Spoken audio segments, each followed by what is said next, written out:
আসসালামু আলাইকুম বন্ধুরা, আমি এখন আছি ধর্মরাজিক বৌদ্ধ বিহার মায়া কানন, সবুজ কানন বাসাবো। এটি হচ্ছে বৌদ্ধ বিহারের মূল ফটক, যেখানে বৌদ্ধ সন্ন্যাসী সাধুরা থাকে। আজকে বৌদ্ধ পূর্ণিমায় আমিও এসেছিলাম এখানে, সবার নেই।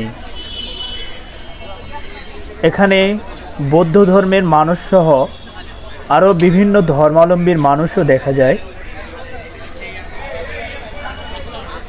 চলুন এই বৌদ্ধ বিহারের পুরো এলাকাটি আপনাদেরকে আমি ঘুরে ঘুরে ঘুরে ঘুরে দেখাই। এটা হচ্ছে বৌদ্ধ বিহারের মূল ফটক। এই ফটক দিয়ে ভিতরে যেতে হবে। বাম পাশের যে গেটটি দেখতেছেন, সেটা দিয়ে মন্দিরে যেতে হবে। আমরা এখন একটা মন্দিরের ভিতরে চলে আসছি, বৌদ্ধ মন্দিরে। এখানে তাদের পূজা অর্চনা হচ্ছে। বৌদ্ধ ধর্মাবলম্বী, বৌদ্ধ ধর্মপ্রাণ বৌদ্ধ ধর্মাবলম্বীরা এখানে পূজা অর্চনা করতেছে। আমরা একটু ভিতরেই গেলেই দেখতে পাবো যে এখানে গৌতম বুদ্ধের একটি বিশাল আকৃতির মূর্তি রয়েছে। এখানে যেটি দেখতে পাচ্ছেন, এটিও হচ্ছে গৌতম বুদ্ধের একটি মূর্তি। আমরা ভিতরে যাওয়ার চেষ্টা করতেছি। এখানে একজন বৌদ্ধ সাধু সন্ন্যাসী তাদের ধর্মে যেটা বলে, আমরা হয়তো বা জানি না, সন্ন্যাসীও হতে পারে। ওইখানে বৌদ্ধ ধর্মাবলম্বী বৌদ্ধ সাধুরা তাদের যে ধর্মীয় প্রধান, তারা তাদের পূজা অর্চনা ও মন্ত্র আদি পাঠ করতেছে।